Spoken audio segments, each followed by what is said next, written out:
Vous êtes-vous déjà demandé ce qui se cache vraiment derrière le rideau dansant des aurores boréales? Aujourd'hui, on va explorer une théorie fascinante. L'idée que les vortex polaires, ces tourbillons d'air glacé au-dessus de nos pôles, sont en réalité des passages vers ce qu'on pourrait appeler les royaumes astraux. Imaginez un instant que ces régions désolées ne sont pas la fin du monde, mais le début d'innombrables autres. C'est un voyage périlleux, non pas à cause du froid polaire, mais à cause de la nature même du passage. Une fois de l'autre côté, que trouverait-on? Les descriptions parlent de paysages qui défient l'imagination.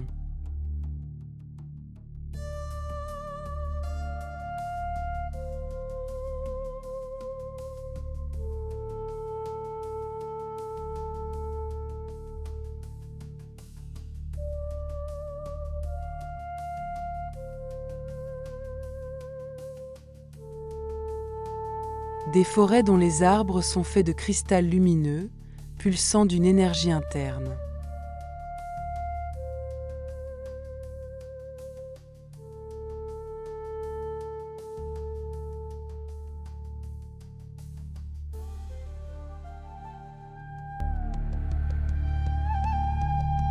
Des rivières de lumière liquide qui chantent en s'écoulant. Le ciel pourrait être parsemé de plusieurs soleils ou de lunes aux teintes étranges, projetant des ombres mouvantes et colorées.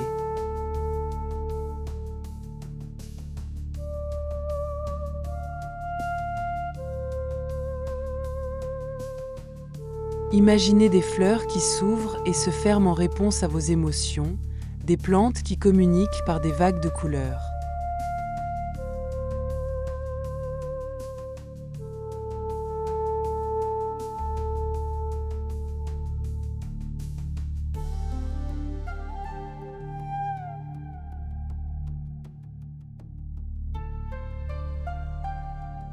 Et les créatures qui peuplent ces royaumes astraux seraient tout aussi extraordinaires.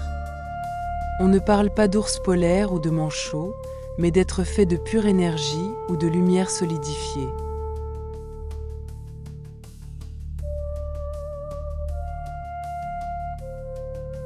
Des créatures gracieuses ressemblant à des cerfs, dont les bois seraient des antennes captant les pensées de l'univers.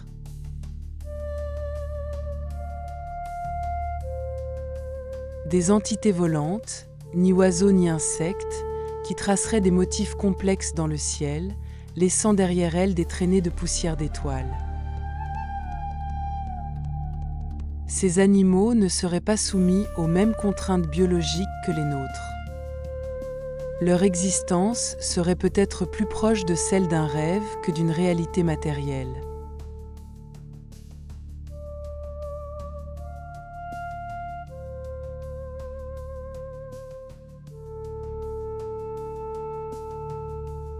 Mais le plus fascinant, et peut-être le plus intimidant, serait la rencontre avec les habitants conscients de ces royaumes. Des entités anciennes, sages et puissantes, qui existeraient depuis bien avant la naissance de l'humanité. Ces êtres pourraient apparaître comme des formes géométriques complexes, des piliers de lumière vivante ou des consciences désincarnées. Leur communication ne passerait pas par la parole, mais par la télépathie, transmettant des connaissances, des visions et des émotions directement dans l'esprit du voyageur. Bien sûr, tout cela reste dans le domaine de la spéculation, un pont entre la science, la mythologie et la spiritualité. Mais la prochaine fois que vous verrez des images des aurores boréales, regardez au-delà des belles couleurs. Imaginez les mondes incroyables qui pourraient se cacher juste derrière ce voile lumineux.